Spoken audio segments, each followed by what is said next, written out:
Now I'd like to introduce Srikanth Sundaresan, who is here and going to talk about some measurement studies that he's done. Hey, and there's a clicker here. And this is related in a way, so there's forward, back. Forward. No, forward is this big. Okay. Cool. Morning. Thanks for having me over at NANOG to talk about my research. So I'm going to talk about a recent work on trying to understand bottlenecks, throughput bottlenecks in the last mile. So specifically, we ask whether it's possible to identify throughput bottlenecks to either your access link or your wireless network. So I'm Srikanth Sundaresan. I'm a postdoctoral researcher at the International Computer Science Institute across the Bay in Berkeley.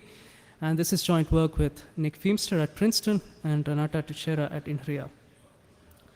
So I'm sure most of us here in this room have grappled with the home network at some point, trying to figure out why a video stalled or your VoIP call halted, and struggle to figure out why that happened. So one of the reasons why it's so difficult to understand is that, well, there are many sources of problems.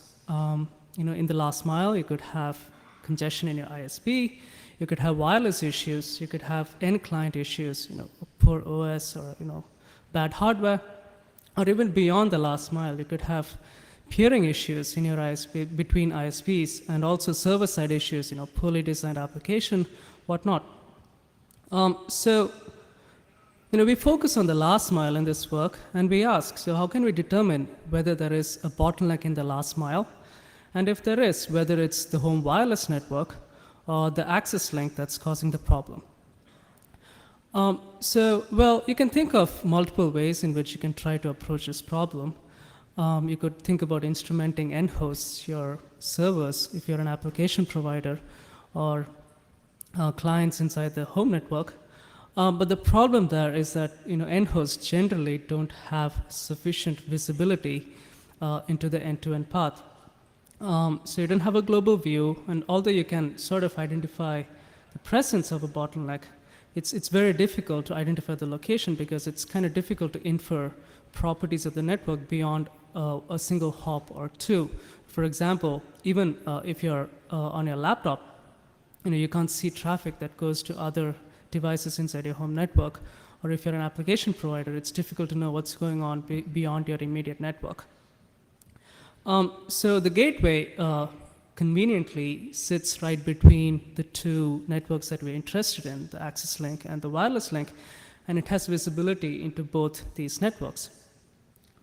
Okay, so, how do we go about approaching this problem from the gateway? So there are two broad classes of techniques that you could use. You could use active measurements. And we know that the FCC has their Measuring Broadband America plan where they're running active measurements from home gateways. The problem there is that even though it gives us a lot of insight into the access link, these measurements don't really mean much per se for the user when they're struggling with a problem, an immediate problem. And because they're active measurements, they don't really represent the performance users see when they're running an application.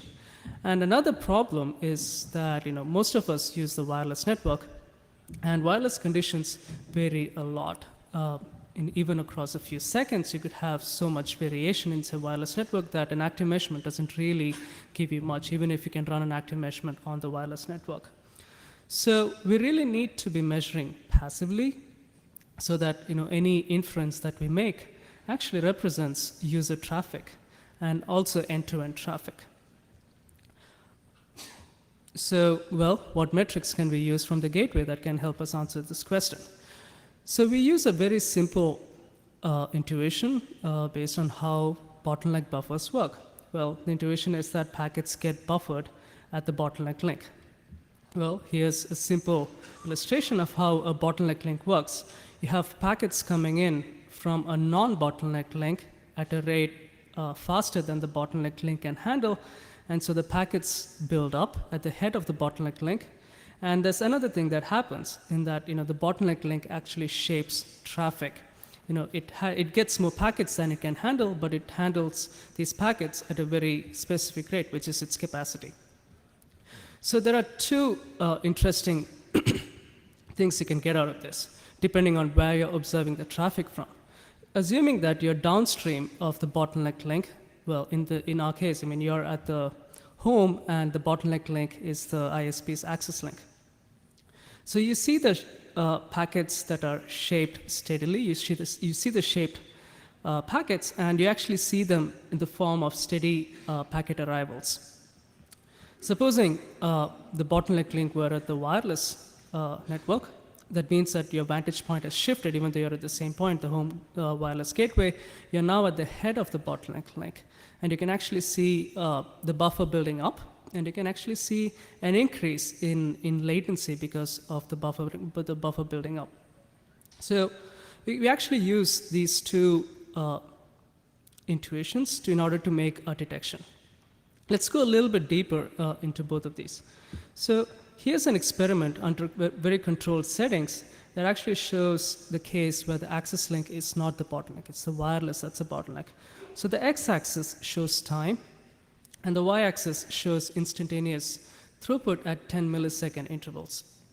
And so this is an 802.11g network, so you can see that the throughput actually hovers around the 25 megabit per second mark. And what you can see here is TCP's congestion control at work. It's constantly trying to figure out the best rate at which to send. And there's a lot of variation, and this is what you would expect.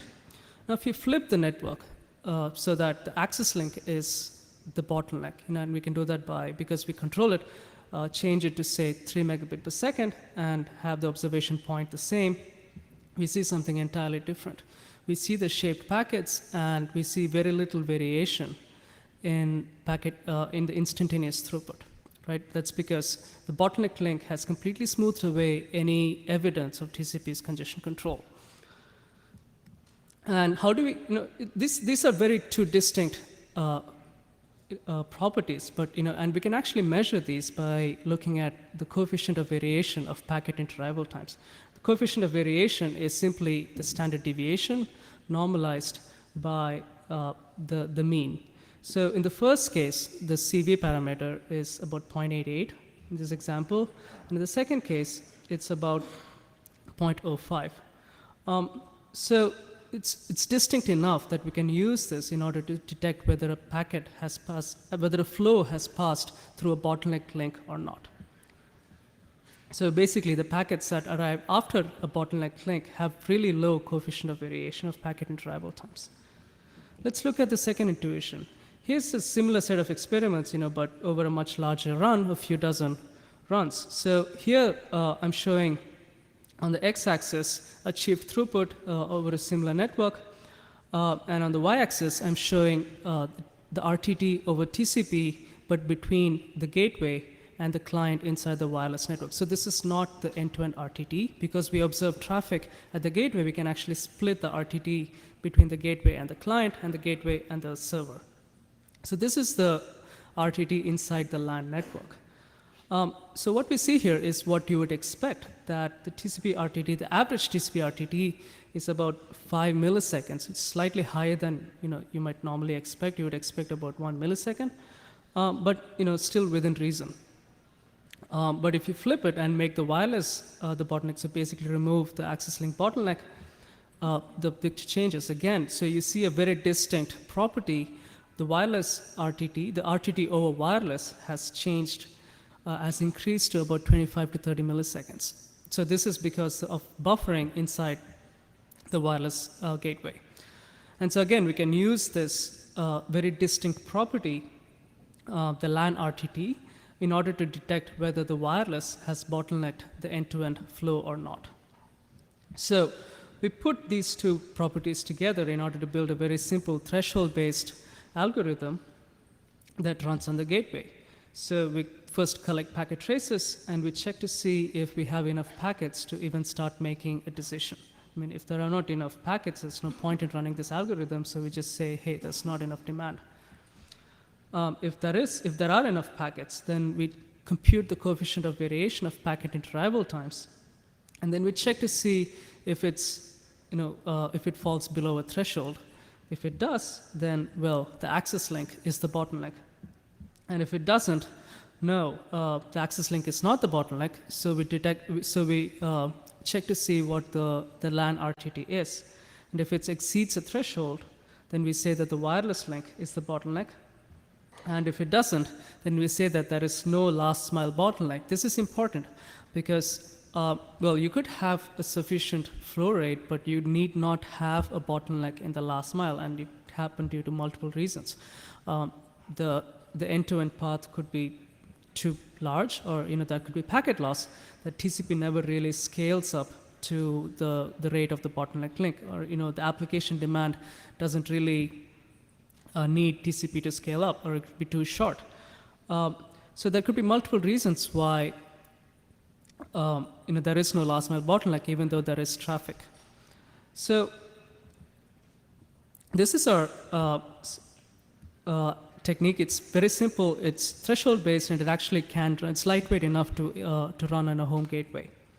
So we actually evaluated this in a control setting in a lab with using a lot of different types of access link throughputs, different wireless conditions, and we tested different thresholds with our devices, and we saw that we were able to get really high detection accuracy with simple thresholds, a CV parameter of 0.8 and a tau of 15 milliseconds. And in this case, let me clarify that the first threshold for coefficient of variation should work across any platform that you choose.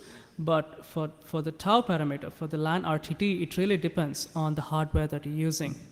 So we used a Netgear Wonder 3800 home wireless router, and for that, the 15 millisecond threshold works really well.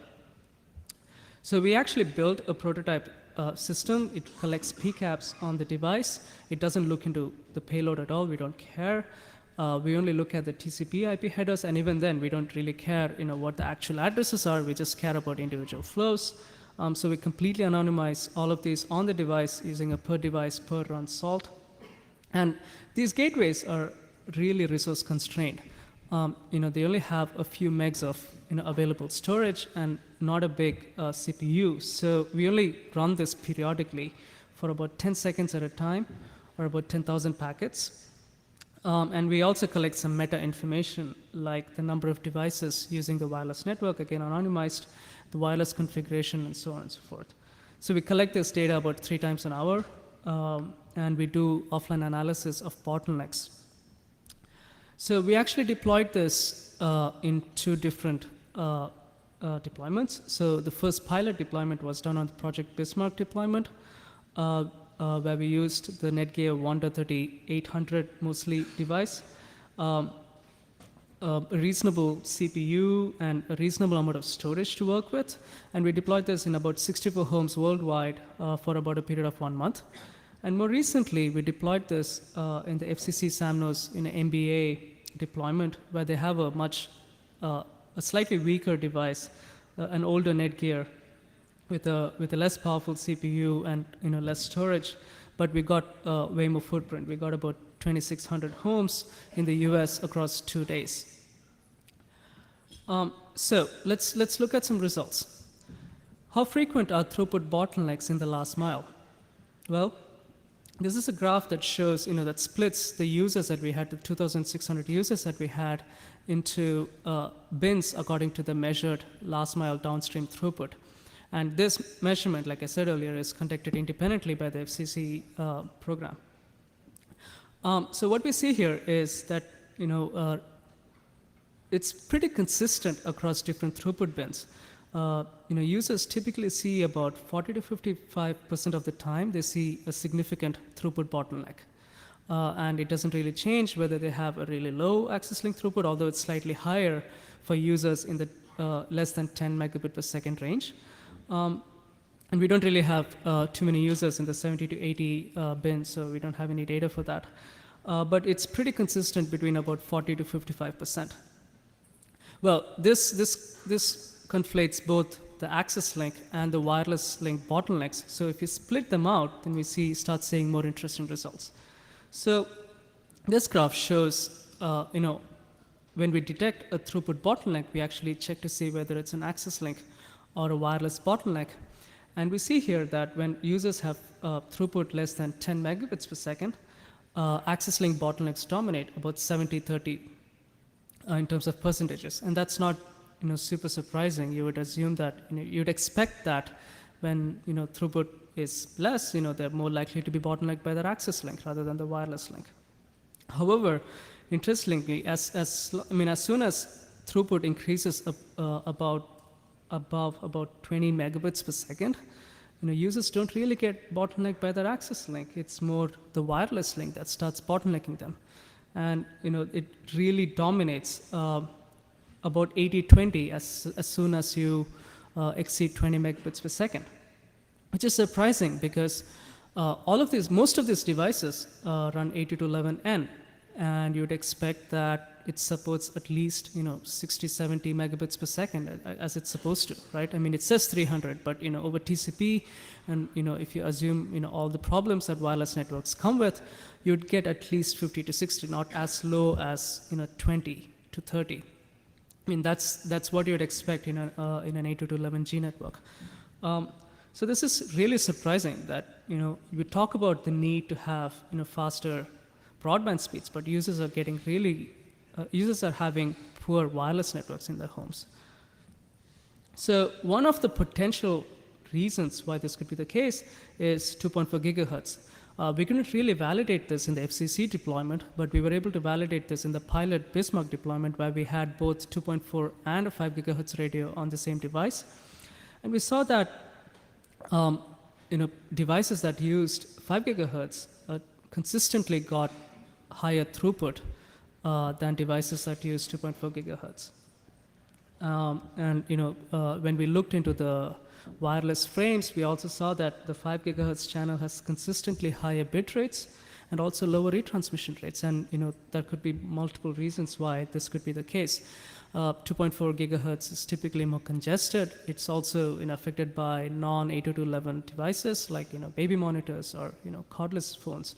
So the 5 gigahertz channel is cleaner. I don't know if it's systemic. I mean, if it starts getting more popular, you could start seeing more problems in 5 gigahertz as well. But right now, we see that the 5 gigahertz channel performs way better than the 2.4 gigahertz channel. Well, moving on. So what sort of throughputs do users get when their access link bottlenecked? So this result shows, well, when we detect an access link bottleneck, how does it compare to the capacity of that access link? And we know that, like I said, we have independent measurements of the capacity. It did not match what they're actually paying for, but we know from previous MBA reports that users, at least in the US, get really consistent performances from their ISP. So what we see here is when we detect an access link bottleneck, we normalize it by the capacity measurement from that user, and we see that users' throughput, the passive usage throughput actually matches very closely with the measured capacity. So this also independently sort of validates our algorithm. We can say that, hey, when we detect an access link bottleneck, this actually matches an independently measured active estimate of the capacity. But we also, have an independent validation of the previous reports that say that, yes, users are getting pretty consistent performances from the user without going into whether it actually meets their advertised rates. And when users are not access link bottlenecked, we see that their throughput is way less than the measured capacity. So the status. So we have a proof of concept system that works on OpenWRT, which we deployed in the pilot deployment, and also a version that we deployed on the FCC platform. And we're still actively deploying this for increased robustness. Although this was more of a sampling proof of concept system, we also have an online version that we demoed at SIGCOMM last year. And this algorithm has significant caveats. It doesn't really work for upstream traffic. We can only detect bottlenecks for downstream traffic. But I guess it's not a huge problem because rates are not symmetric, at least now. And it doesn't really work when the upstream is a wireless network, like a 4G or a WiMAX network, because the technique depends on a property of queues that make it work conserving. We are, however, looking for further larger deployments in home routers. So if you're interested in deploying this tool, please let us know. So in conclusion, I presented home or access, which is a lightweight and accurate system to locate last mile downstream throughput bottlenecks. We deployed this in 2 largest deployments in resource constrained gateways. So yes, this actually works even in home gateways. And we're looking for further deployments. And we actually had some really interesting results, which we are still digging into. At least initially, we see that access link bottlenecks are only common when throughput is less than about 20 megabits per second. And beyond that, it's pretty much almost always the wireless that bottlenecks performance. Please, if contact me if you're interested in the tool, if you're interested in deploying it, if you'd like a demo. And I'm happy to take questions now. Good morning. My name is Joel. I work for Wikipedia. I'm wondering if you tried to correlate client signal strength and maybe throw out clients that had very poor signal strength while they're on the Wi-Fi.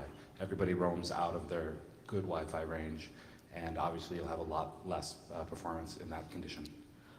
So we don't get any wireless metrics in the FCC deployment, but we do have signal strength in the smaller pilot deployment.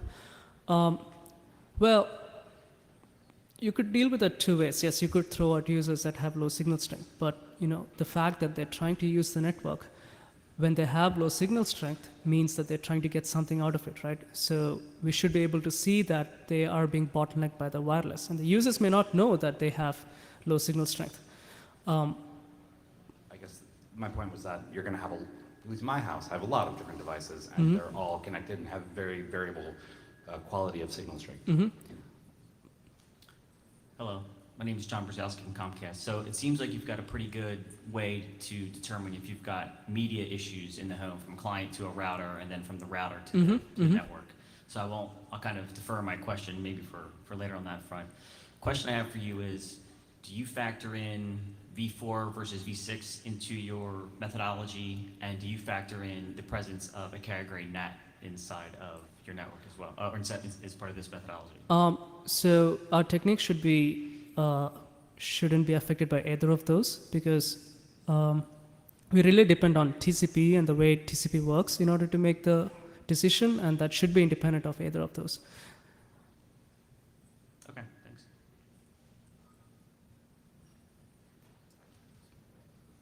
Phil Rosenthal from IS Prime.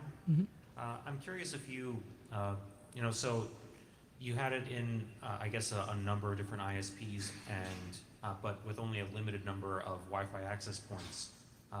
It's certainly possible that different ISPs and different model access points might have different size buffers, different queue management. Some might be running red, some tail drop.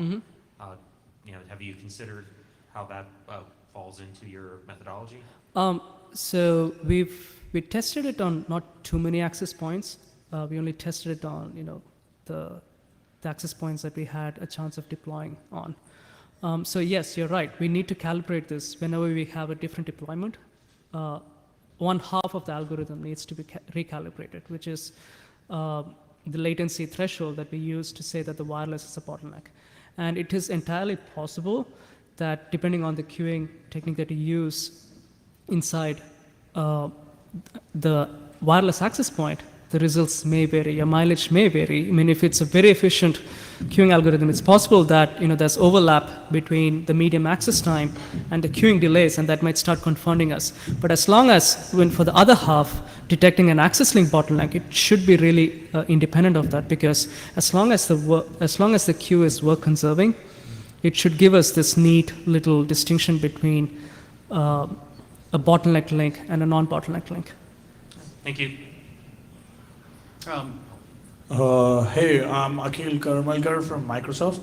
Actually, I had almost similar question as him about the thresholds which you guys are using. So are you using any machine learning techniques to for the variable thresholds? Do you change it dynamically according to congestion in the network, or Well, we are trying to detect congestion in the network. We did try fancy things. I mean, we saw that a simple static threshold just works perfectly fine. So we really didn't need to. So that means you keep the same threshold all the time? For a particular platform, yes. Okay. Okay, just a program note. I think we've got a number of questioners here, so we'll close the question queues now and thanks. I mean, no. I mean, Oh. answer the questions who are queued now. Okay. Newcomers, we can't service anymore at the queues. Adrian Chad Norse. So one of my many hats is making wireless stuff less terrible. A couple of questions. Firstly, did you test the behavior of commercial access points for office and enterprise deployments versus home deployments? And I ask because having worked on rate control, I know that like OpenWRT and the consumer access points, their rate control focuses on throughput, not latency and fairness versus, well, anything you buy over $500. We didn't, Okay. because all the deployments were home commodity routers. So that's Right. what we tested on. It doesn't surprise me because all of those are tested for throughput. Not Yes, for and that's latency. something that we have seen typically across both modems and wireless routers in the home space. Well, having worked at Atheros for a little bit, everything that has the Atheros chip tends to have the same rate control, and so you end up with this wide body of equipment that has the same vendor code that behaves precisely the same way. So, okay. The second question was, were you looking at aggregation efficiency in 11N? Because for flows under about 25 megabits, you'll probably find that aggregation isn't kicking in and it is actually sending one packet at a time without aggregation. And then as you go over 25 megabits and it starts aggregating, you hit this, the air gets full, but you get more efficiency out of it. So I don't understand 802.11n very deeply, Okay. but we did run a lot of empirical measurements at different access link throughputs, like different up, 10, 20, up to 80 megabits per second. And we did see that as long as we are able to achieve, either the access link, whatever we set it to, or what we expect the wireless link to be, then these thresholds work really well, even if there is aggregation. So, if you think about it, 15 milliseconds is a pretty large threshold. We did consider different problems with medium access, contention, distance, retransmissions, and even accounting for all of that, you should still see a clear gap between the case where there's a wireless bottleneck and when there isn't. Cool. Thank you. Back there. Janai Iyengar, Google. Thanks very much for bringing this here. This is, the insights are very nifty and they're being Thanks. used quite nicely. That's what I was thinking about the primary thing that gives you the ability to figure out whether the bottleneck is upstream or not. And that is TCP's probing and trying to figure out what the right rate is. And as I think about that further, I was wondering how something like this would play with other TCP congestion control mechanisms that don't do the kind of rate probing that you have here. And just to finish my question, I imagine that there's a lot more of that kind of variation going on in the UDP world. So my question to you is, have you seen data about how this plays when you're looking at UDP flows, which have a much wider variation of behaviors? Well, this would obviously break down if it's a CBR UDP flow, right? Because you really can't make out, unless you know at which rate it's being sent at, you can't figure out, whether it's been shaped or not. As far as TCP goes, as long as there's some probing of the network, that would introduce some variation, which the bottleneck link would then smooth out. So we should be able to detect that. I'd imagine the same thing is true for UDP because most flows are not CBR. Yep. They're doing something If it's not CBR, yes, we can totally apply this. Have you looked at UDP flows? We didn't because most application traffic is TCP, but we could focus on specific applications, I suppose. Thank you. Either one. All right then. Spencer Dawkins from Huawei. This is very interesting. I'm actually probably standing up here because I'm Transport Area Director at the IETF. It's very interesting work. Thank you for doing it, and thank you for bringing it out where people can look at it. Yep. You don't have to worry about what I'm about to say for a year or two probably, but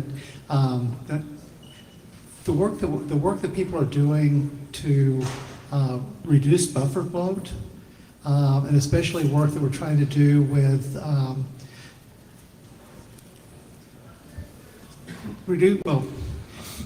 delay-based congestion mechanisms, detection mechanisms, rather than loss-based detection mechanisms.